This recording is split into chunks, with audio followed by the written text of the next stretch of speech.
think in my little handout here, Eritrea gained its independence in 1993. Formally. Formally. Yeah. From Ethiopia. Not from Ethiopia. Not from Ethiopia. All right. Okay. I would like to understand. I would like to understand.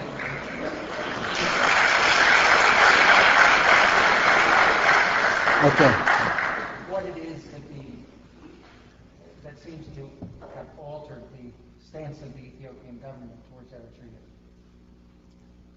It happened that we've been discussing this matter a few minutes ago. I mean, number one, Eritrea did not get its independence from Ethiopia at all.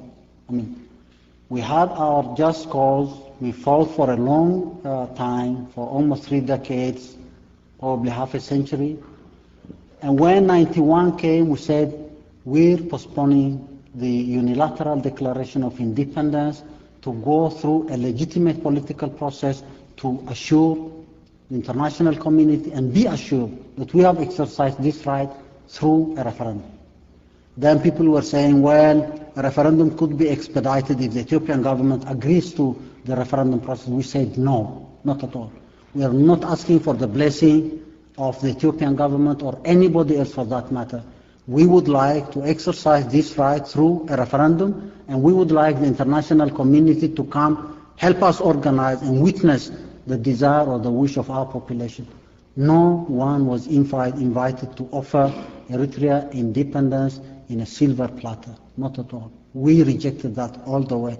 We waited for 2 years after 1991, 1993, a referendum, fair and free choice of the population was expressed through that referendum. We got our independence. No one gave us our independence. We did not get our independence from anyone, not Ethiopia, not Somalia, not Sudan, or even the international community. The international community was there to witness an exercise of free choice of the Eritrean people, which culminated to the independence of this small country. And now we see, I have tried to briefly explain why this government in Ethiopia has trapped itself into a quagmire. People are speculating, why is this government now changing course? Why this border conflict? Wasn't there an alliance for the last 25 years? Haven't you worked together, sacrificed together? Weren't you comrades in arms? Why this problem now? It's actually a question that has puzzled me for so long, and I have not found one clear answer to this matter now. Why? Has the government in Addis Ababa come up with its own claims on what it considers sovereign Ethiopian territory? Have they come with legal agreements or treaties that define the borders between Eritrea and Ethiopia? Have they come up with maps to tell us that they have a new map of Ethiopia? Not at all. I was telling Professor Ephraim that while we were young, we were provided with exercise books with 2 landmarks. One was the photograph of Emperor Haile Selassie, and the other thing was the map of Ethiopia. The map of Ethiopia, which clearly outlined the borders between Eritrea and Ethiopia. At the same time, it outlined the borders of administrative regions in Ethiopia, 13 or 14. This never altered. This map is in the minds of everybody who has gone through the last 2 generations in Ethiopia and Eritrea. What has changed? Nothing has changed. Haile Selassie's government has never changed maps, not at all. In fact, they consolidated the colonial treaties by the maps produced with the assistance of mapping missions from this nation and from other countries. Mengistu came to ally himself with the former Soviet Union and produced maps and maps and maps, but never altered the borders between Eritrea and Ethiopia. What's new? What is the agenda of this government? We're still asking this simple question. There are border claims on the part of this group in authority in Ethiopia will have to be told one day that the map of Ethiopia is outlined in a manner to either agree or not agree with the internationally established boundaries and the colonial treaty signed early in this century. Nothing of that sort has come up. And what's this government up to?